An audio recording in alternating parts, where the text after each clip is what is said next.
ಎಲ್ಲರಿಗೂ ನಮಸ್ಕಾರ. March April 2024 SSLC ಪರೀಕ್ಷೆ 1ರ ಮೌಲ್ಯಮಾಪನಗೊಂಡಂಥ ಉತ್ತರ ಪತ್ರಿಕೆಗಳ ಸ್ಕ್ಯಾನ್ ಪ್ರತಿ, ಮರು ಎಣಿಕೆ ಹಾಗೂ ಮೌಲ್ಯಮಾಪನಕ್ಕಾಗಿ ಅರ್ಜಿ ಸಲ್ಲಿಸಬಯಸುವ ಅಭ್ಯರ್ಥಿಗಳು ಆನ್ಲೈನ್ ಮುಖಾಂತರ ಅರ್ಜಿಯನ್ನು ಸಲ್ಲಿಸಬಹುದಾಗಿರುತ್ತದೆ. ವೇಳಾಪಟ್ಟಿಯು ಈ ಕೆಳಕಂಡಂತೆ ಇದೆ. ಉತ್ತರ ಪತ್ರಿಕೆಗಳ ಸ್ಕ್ಯಾನ್ ಪ್ರತಿಯನ್ನು ಪಡೆಯಲು ಅರ್ಜಿ ಸಲ್ಲಿಸಲು ನಿಗದಿಪಡಿಸಿದಂಥ ದಿನಾಂಕ 9/5/2024ರಿಂದ 16/5/2024 ಆಗಿದೆ. ಚಲನನ್ನು ಡೌನ್ಲೋಡ್ ಮಾಡಿಕೊಂಡು ಶುಲ್ಕವನ್ನು ಬ್ಯಾಂಕಿಗೆ ಆಫ್ಲೈನ್ ಮೂಲಕ ಚಲನನ್ನು ಡೌನ್ಲೋಡ್ ಮಾಡಿಕೊಂಡು ಬ್ಯಾಂಕಿಗೆ ಶುಲ್ಕವನ್ನು ಪಾವತಿಸಲು ನಿಗದಿಪಡಿಸಿದಂಥ ದಿನಾಂಕ 9/5/2024ರಿಂದ 17/5/2024 ಆಗಿದೆ. ಉತ್ತರ ಪತ್ರಿಕೆಗಳ ಮರು ಎಣಿಕೆ ಮತ್ತು ಮರು ಎಣಿಕೆಯ ನಂತರ ನಾವು ಮರು ಮೌಲ್ಯಮಾಪನಕ್ಕೆ ಅರ್ಜಿ ಸಲ್ಲಿಸಬೇಕಾಗಿತ್ತು ಅಂತಂದ್ರೆ ಈ ದಿನಾಂಕವನ್ನು ಒದಗಿಸಿಕೊಟ್ಟಿದ್ದಾರೆ. ಅದಕ್ಕೆ ಶುಲ್ಕವನ್ನು ಪಾವತಿ ಮಾಡಲಿಕ್ಕೆ ದಿನಾಂಕ ಅಂತಂದರೆ 23/5/2024 ಅಂತ ಆಗಿರುತ್ತೆ. ಯಾರೂ ಸಹ ನೇರವಾಗಿ ಮರು ಎಣಿಕೆಗೆ ಭೌತಿಕವಾಗಿ ಅರ್ಜಿ ಸಲ್ಲಿಸುವಂತಿಲ್ಲ ಅಂಥೇಳಿ ಮಂಡಳಿಯವರು ತಿಳಿಸಿದ್ದಾರೆ. ಹಾಗೆಯೇ ಮರು ಎಣಿಕೆ ಬಯಸುವಂಥ ವಿದ್ಯಾರ್ಥಿಗಳು ಕಡ್ಡಾಯವಾಗಿ ಸಂಬಂಧಪಟ್ಟಂಥ ವಿಷಯದ ಉತ್ತರ ಪತ್ರಿಕೆ ಸ್ಕ್ಯಾನ್ ಕಾಪಿಯನ್ನು ಅಂದರೆ ಇದರ ಪ್ರತಿಯನ್ನು ಪಡೆಯಬೇಕಾಗಿರುತ್ತದೆ. ಈ ಮಾಹಿತಿಯನ್ನು ನಾವು ತಿಳ್ಕೊಳ್ಬೇಕಾಗಿದೆ. ಸ್ಕ್ಯಾನ್ ಪ್ರತಿಯನ್ನು ಪಡೆದ ನಂತರ ಅಂಕಗಳ ಎಣಿಕೆಯಲ್ಲಿ ವ್ಯತ್ಯಾಸವಿದ್ದಲ್ಲಿ ಖಚಿತಪಡಿಸಿಕೊಂಡ ನಂತರವೇ ನಾವು ಮರು ಎಣಿಕೆಗಾಗಿ ಅರ್ಜಿಯನ್ನು ಸಲ್ಲಿಸಬೇಕಾಗಿದೆ. ವೆರಿ ಇಂಪಾರ್ಟೆಂಟ್ ಪಾಯಿಂಟ್, ಇದನ್ನು ನಾವು ಗಮನಿಸಬೇಕು. ಮರು ಎಣಿಕೆಗಾಗಿ ಭೌತಿಕವಾಗಿ ಅರ್ಜಿಗಳನ್ನು ಸ್ವೀಕರಿಸುವುದನ್ನು ರದ್ದುಗೊಳಿಸಲಾಗಿದೆ.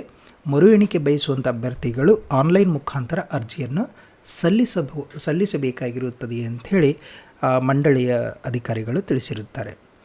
ಜೊತೆಗೆ ಈ ಮರು ಎಣಿಕೆ ಉಚಿತವಾಗಿರುತ್ತೆ, ಪ್ರತ್ಯೇಕ ಶುಲ್ಕ ಇರೋದಿಲ್ಲ. ಅಂದರೆ ನಾವು ಮರು ಎಣಿಕೆಗೆ ಹಾಕಬೇಕು ಅಂತಂದ್ರೆ ರೀಟೋಟಲಿಂಗ್ ನಾವು ಮಾಡಬೇಕು ಅಂತಂದ್ರೆ ಅರ್ಜಿಯನ್ನು ಸಲ್ಲಿಸಬೇಕು ಅಂತಂದ್ರೆ ಮೊದಲಿಗೆ ಸ್ಕ್ಯಾನ್ ಕಾಪಿಗಾಗಿ ಅರ್ಜಿಯನ್ನು ಸಲ್ಲಿಸಬೇಕಾಗಿರುತ್ತೆ. ಇದನ್ನು ನಾವು ಗಮನಿಸಬೇಕು. ಮರು ಎಣಿಕೆ ಅಂಕಗಳ ಎಣಿಕೆಯಲ್ಲಿ ವ್ಯತ್ಯಾಸವಿದ್ದಲ್ಲಿ ಪರಿಶೀಲಿಸಿ ಪರಿಷ್ಕೃತ ಫಲಿತಾಂಶ ಪಟ್ಟಿಯನ್ನು ಸಂಬಂಧಿಸಿದ ಶಾಲೆಗೆ ಮತ್ತು SMS ಮೂಲಕ ವಿದ್ಯಾರ್ಥಿಗಳಿಗೆ ಮಾಹಿತಿಯನ್ನು ರವಾನಿಸಲಾಗುತ್ತದೆ. ಅದರ ಶುಲ್ಕವನ್ನು ತಿಳ್ಕೊಳ್ಳೋಣ ನಾವು. ಇಲ್ಲಿ ಸ್ಕ್ಯಾನ್ ಪ್ರತಿ ಮತ್ತು ಮರು ಮೌಲ್ಯಮಾಪನ ಶುಲ್ಕದ ವಿವರ ಈ ರೀತಿಯಲ್ಲಿದೆ. ಆನ್ಲೈನ್ ಮೂಲಕ K1ನಲ್ಲಿ ಶುಲ್ಕವನ್ನು ನಾವು ಪಾವತಿಸಬೇಕಾಗಿತ್ತು ಅಂತಂದರೆ ಅದರ ಶುಲ್ಕ ಸ್ಕ್ಯಾನ್ ಪ್ರತಿ ಒಂದು ವಿಷಯಕ್ಕೆ 410 ರೂಪಾಯಿ ಆಗಿರುತ್ತೆ. 400 ರೂಪಾಯಿ ಶುಲ್ಕ ಇದೆ, 10 ರೂಪಾಯಿ ಸೇವಾ ಶುಲ್ಕ. ಹೀಗೆ ಪ್ರತಿಯೊಂದು ವಿಷಯಕ್ಕೆ ನಾವು ಸ್ಕ್ಯಾನ್ ಕಾಪಿ ಪಡಿಬೇಕು ಅಂತಂದರೆ 400 ರೂಪಾಯಿ ಇದೆ, ಪ್ಲಸ್ 10 ರೂಪಾಯಿ ಶುಲ್ಕ ಇರುತ್ತೆ, ಅಂದರೆ ಸೇವಾ ಶುಲ್ಕ ಆಗಿರುತ್ತೆ. ಅದೇ ನಾವು ಆಫ್ಲೈನ್ ಚಲನ್ ಮೂಲಕ ನಾವು B1 ಮತ್ತು K1ನಲ್ಲಿ ಪಾವತಿಸಿದ್ದಲ್ಲಿ ಅದರ ಶುಲ್ಕ ಎಷ್ಟಿರುತ್ತೆ ಅಂದರೆ ಪ್ರತಿ ವಿಷಯಕ್ಕೆ 420 ರೂಪಾಯಿ ಪ್ಲಸ್ 20 ರೂಪಾಯಿ ಸೇವಾ ಶುಲ್ಕ ಆಗಿರುತ್ತೆ. ಅದನ್ನೇ ಆಫ್ಲೈನ್ ಚಲನ್ ಮೂಲಕ ಯೂನಿಯನ್ ಬ್ಯಾಂಕ್ ಆಫ್ ಇಂಡಿಯಾನಲ್ಲಿ ಪಾವತಿಸಿದ್ದಲ್ಲಿ ಅದರ ಶುಲ್ಕ 410 ರೂಪಾಯಿ ಆಗಿರುತ್ತೆ. ಇನ್ನು ಸ್ಕ್ಯಾನ್ ಕಾಪಿ ಪಡೆದ ನಂತರ ನಾವು ಮರು ಮೌಲ್ಯಮಾಪನಕ್ಕೆ ಅರ್ಜಿಯನ್ನು ಸಲ್ಲಿಸ್ತೀವಲ್ಲ, ಅದರ ಶುಲ್ಕ ಎಷ್ಟಿರುತ್ತು ಅಂತಂದರೆ ಪ್ರತಿ ವಿಷಯಕ್ಕೆ 810 ರೂಪಾಯಿ ಇರುತ್ತೆ. 810 ರೂಪಾಯಿ 800 ರೂಪಾಯಿ ಶುಲ್ಕ ಪ್ಲಸ್ 10 ರೂಪಾಯಿ ಸೇವಾ ಶುಲ್ಕ ಆಗಿರುತ್ತೆ. ಅದನ್ನು ನಾವು ಆನ್ಲೈನ್ ಮೂಲಕ K1ನಲ್ಲಿ ಪಾವತಿಸಿದರೆ ಇದರ ಶುಲ್ಕ ಆಯಿತು. ಒಂದು ವೇಳೆ ಆಫ್ಲೈನ್ ಚಲನ್ ಮೂಲಕ B1 ಮತ್ತು K1ನಲ್ಲಿ ಶುಲ್ಕವನ್ನು ಪಾವತಿಸಿದರೆ 820 ರೂಪಾಯಿಯನ್ನು ಪಾವತಿಸಬೇಕಾಗತ್ತೆ. 800 ರೂಪಾಯಿ ಶುಲ್ಕ ಮತ್ತು 20 ರೂಪಾಯಿ ಸೇವಾ ಶುಲ್ಕ ಸೇರಿರುತ್ತೆ. ಹೀಗೆ ಈ ಸ್ಕ್ಯಾನ್ ಪ್ರತಿಗಾಗಿ ಅರ್ಜಿ ಸಲ್ಲಿಸಿದಂಥ ವಿದ್ಯಾರ್ಥಿಗಳು ಉತ್ತರ ಪತ್ರಿಕೆಗಳನ್ನು ಸ್ಕ್ಯಾನ್ ಮಾಡಿ ಮಂಡಳಿಯ ಜಾಲತಾಣದಲ್ಲಿ ಅಪ್ಲೋಡ್ ಮಾಡುತ್ತಾರೆ. ಉತ್ತರ ಪತ್ರಿಕೆಗಳನ್ನು ಅಪ್ಲೋಡ್ ಮಾಡಿದ ಮಾಹಿತಿಯನ್ನು ವಿದ್ಯಾರ್ಥಿಗಳು ಏನು ಅರ್ಜಿಯಲ್ಲಿ ಕೊಟ್ಟಿರ್ತಾರೆ ಮೊಬೈಲ್ ಸಂಖ್ಯೆ ಅವರಿಗೆ ರವಾನಿಸುತ್ತಾರೆ. ಸದರಿ ಮಾಹಿತಿ ಸ್ವೀಕೃತವಾದ ನಂತರ ವಿದ್ಯಾರ್ಥಿಗಳು ಉತ್ತರ ಪತ್ರಿಕೆಯನ್ನು ಮಂಡಳಿಯ ಜಾಲತಾಣದಿಂದ ಡೌನ್ಲೋಡ್ ಮಾಡಿಕೊಳ್ಳಬಹುದಾಗಿದೆ. ಹೇಗೆ ನಾವು ಅರ್ಜಿಯನ್ನು ಸಲ್ಲಿಸಬೇಕು, ಶುಲ್ಕವನ್ನು ಹೇಗೆ ಪಾವತಿಸಬೇಕು ಅನ್ನೋದನ್ನು ನಾವು ಈಗ ನೋಡೋಣ. ಫಸ್ಟ್ ನಾವು ಗೂಗಲ್ ಕ್ರೋಮ್ ಇಲ್ಲಿ KSEAB ಅಂಥೇಳಿ ನಾವು ಟೈಪ್ ಮಾಡಿ ಇಲ್ಲಿ ಎಂಟ್ರ್ ಕೊಡ್ತೀನಿ. ಇಲ್ಲಿ ಫಸ್ಟ್ ಕಾಣೋದನ್ನು ಗಮನಿಸಬೇಕು. Karnataka school examination assessment board ಅಂಥೇಳಿ ವೆಬ್ಸೈಟ್ ಇದೆಯಲ್ಲ, ಈ ವೆಬ್ಸೈಟನ್ನು ಕ್ಲಿಕ್ ಮಾಡೋಣ. ಆಗ ವೆಬ್ಸೈಟ್ಗೆ ಹೋಮ್ ಪೇಜಿಗೆ ಬರ್ತೀವಿ.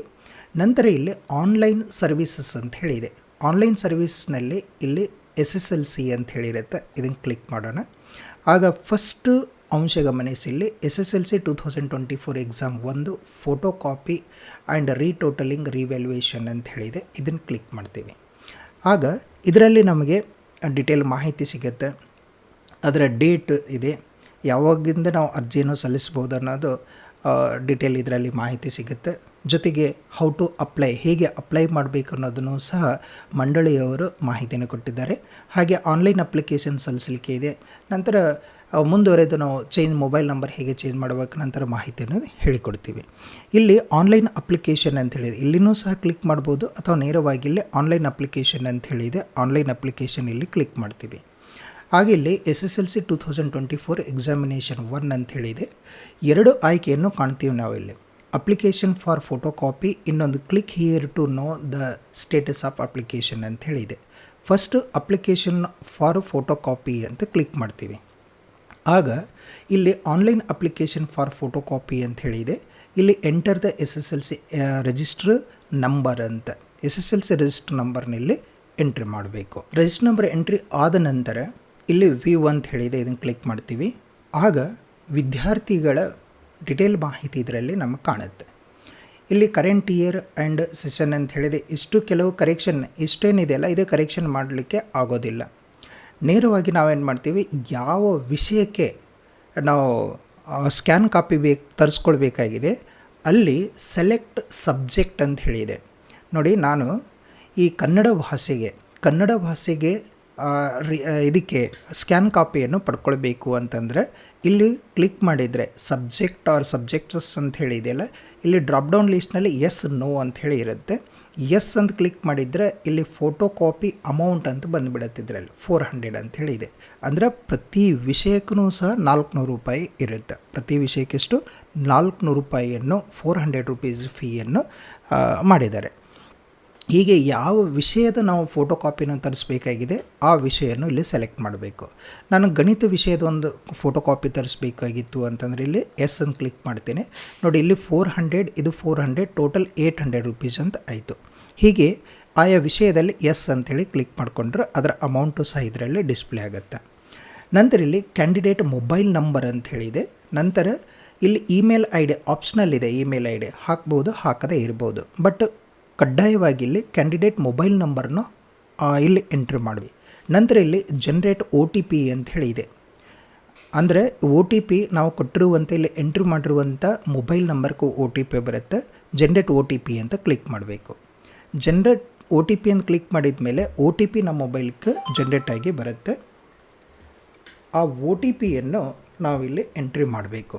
OTP entry. ಸಬ್ಮಿಟ್ ಅಂತ ಬಟನ್ ಕ್ಲಿಕ್ ಮಾಡಬೇಕು. ಸಬ್ಮಿಟ್ ಬಟನ್ ಕ್ಲಿಕ್ ಮಾಡಿದ ಮೇಲೆ ಇಲ್ಲಿ ಗಮನಿಸಬೇಕು ಆಗ ಸಬ್ಮಿಟ್ ಮಾಡಿದ ತಕ್ಷಣ ನಮಗೆ ರೆಫರೆನ್ಸ್ ನಂಬರ್ದು ಮೆಸೇಜನ್ನು ಬರುತ್ತೆ ನಮಗೆ. ಅದರಲ್ಲಿ ಡಿಯರ್ ಅಂಥೇಳಿ ಕ್ಯಾಂಡಿಡೇಟ್ ಹೆಸರು ಇರುತ್ತೆ. You have successfully generated the application number generate ಆಗಿದೆ for photo copy and your application will be considered subject to successfully payment ಅಂಥೇಳಿ ಡೈರೆಕ್ಟರ್ KSEAB ಇಂದ ನಮಗೆ ಮೊಬೈಲ್ಗೆ ಮೆಸೇಜ್ನೂ ಸಹ ಬಂದುಬಿಡುತ್ತೆ. ಇಲ್ಲಿ ಅಪ್ಲಿಕೇಶನ್ ನಂಬರ್ನೂ ಸಹ ನಾವು ನೋಟ್ ಮಾಡ್ಕೊಳ್ಬೋದು, ಮೆಸೇಜ್ನೂ ಸಹ ಬಂದಿರುತ್ತೆ. ಇಷ್ಟಾದ ನಂತರ ಇಲ್ಲಿ ಮೇಕ್ ಪೇಮೆಂಟ್ ಅಂಥೇಳಿ ಇದೆ. ಮೇಕ್ ಪೇಮೆಂಟ್ ಕ್ಲಿಕ್ ಮಾಡಬೇಕು. ಮೇಕ್ ಪೇಮೆಂಟ್ ಕ್ಲಿಕ್ ಮಾಡಿದ ಮೇಲೆ ಇಲ್ಲಿ ಪೇಮೆಂಟ್ ಗೇಟ್ವೇನಲ್ಲಿ ನಮಗೆ ಅಪ್ಲಿಕೇಶನ್ ನಂಬರ್ ಗೋಚರಿಸ್ತಾ ಇದೆ ಮತ್ತು ಪೇಮೆಂಟ್ ಟೈಪ್ 2 ರೀತಿಯಲ್ಲಿ ಇದೆ. ಒಂದು ಕ್ಯಾಶ್ ಪೇಮೆಂಟ್, ಅಂದರೆ ಥ್ರೂ ಚಲನ್ ಮೂಲಕ ನಾವು ಕಟ್ಬೋದು ಅಥವಾ ಆನ್ಲೈನ್ ಪೇಮೆಂಟ್ನೂ ಸಹ ಮಾಡ್ಬೋದು. ಈಗ ಕ್ಯಾಶ್ ಪೇಮೆಂಟ್ ಅಂತ ಕ್ಲಿಕ್ ಮಾಡಿದಾಗ ನಮಗೊಂದು ಹೊಸ ಆಯ್ಕೆ ಇದರಲ್ಲಿ ಗೋಚರಿಸ್ತಾ ನಮಗೆ choose a bank to pay ಅಂಥೇಳಿ. ನಮಗಿದರಲ್ಲಿ ಕ್ಲಿಕ್ ಮಾಡಿದ್ದೀವಿ ಅಂತಂದ್ರೆ 3 ಬ್ಯಾಂಕ್ ನಮಗಿದರಲ್ಲಿ ಡಿಸ್ಪ್ಲೇ ಆಗುತ್ತೆ. ಯೂನಿಯನ್ ಬ್ಯಾಂಕ್ ಆಫ್ ಇಂಡಿಯಾ ಅಂಥೇಳಿ, ಕರ್ನಾಟಕ 1, ಇನ್ನೊಂದು ಬೆಂಗಳೂರು 1 ಅಂಥೇಳಿ. ಯೂನಿಯನ್ ಬ್ಯಾಂಕ್ ಆಫ್ ಇಂಡಿಯಾ ಅಂತ ನಾನು ಸೆಲೆಕ್ಟ್ ಮಾಡಿದ ನಂತರ ಇಲ್ಲಿ ಜನರೇಟ್ ಚಲನ್ ಅಂಥೇಳಿ ಇದೆ. ಜನರೇಟ್ ಚಲನ್ ಜನರೇಟ್ ಆಗುತ್ತೆ. ಇದರಲ್ಲಿ ಕ್ಲಿಕ್ ಮಾಡ್ತೀನಿ. ಇಲ್ಲಿ ಚಲನ್ ಜನರೇಟ್ ಆಗಿರುತ್ತೆ. ಈ ರೀತಿಯಲ್ಲಿ ಚಲನ್ ಇದೆ. ನಾನು 2 ಸಬ್ಜೆಕ್ಟ್ಗೆ ಅಪ್ಲೈ ಮಾಡಿದ್ನಂತಂದರೆ ಇಲ್ಲಿ ಅಮೌಂಟ್ 800 ಆಯಿತು, ಪ್ಲಸ್ ಬ್ಯಾಂಕ್ ಚಾರ್ಜ್ 10 ರುಪೀಸ್ ಆಯಿತು. ಇದನ್ನು ನಾವು ಬ್ಯಾಂಕಿಗೆ ಅಮೌಂಟನ್ನು ನಾವು ಪೇ ಮಾಡಿದ ನಂತರ ನಮ್ಮ ಸ್ಟೇಟಸ್ ಅಂದರೆ ಅಮೌಂಟ್ ಅವ್ರಿಗೆ ತಲುಪಿದೆ ಇಲ್ಲ ಅಂಥೇಳಿ ನಂತರ ನಾವು ಸ್ಟೇಟಸನ್ನು ಚೆಕ್ ಮಾಡ್ಕೊಳ್ಬೋದು. ಒಂದು ವೇಳೆ ನಾವು ಆನ್ಲೈನ್ ಮೂಲಕ ಪಾವತಿ ಮಾಡಬೇಕಾಗಿತ್ತು ಅಂತಂದರೆ ಇಲ್ಲಿ ಆನ್ಲೈನ್ ಪೇಮೆಂಟ್ ಅಂತ ಹೇಳಿ ಇರುತ್ತೆ. ಆನ್ಲೈನ್ ಪೇಮೆಂಟ್ ಬ್ಯಾಂಕ್ಸ್ ಅಂಥೇಳಿ ಇದೆ. ಇಲ್ಲಿ ಕರ್ನಾಟಕ ಒನ್ ಅಂಥೇಳಿ ಕ್ಲಿಕ್ ಮಾಡ್ತೀವಿ. ಮಾಡಿದ ನಂತರ ಇಲ್ಲಿ ಸಬ್ಮಿಟ್ ಅಂತ ಕೊಡ್ತೀವಿ. ಸಬ್ಮಿಟ್ ಅಂತ ಕೊಟ್ಟ ಮೇಲೆ ಇಲ್ಲಿ ನೇಮ್ ಇದೆ, ನಂತರ ಚಲನ್ ನಂಬರ್ ಗೋಚರಿಸುತ್ತೆ, register number, amount, email ID, phone number, photo copy ಈ ರೀತಿಯಲ್ಲಿರುತ್ತೆ. ನಂತರ ಇಲ್ಲಿ ಪೇ ನಾವು ಅಂತ ಕ್ಲಿಕ್ ಮಾಡ್ತೀವಿ.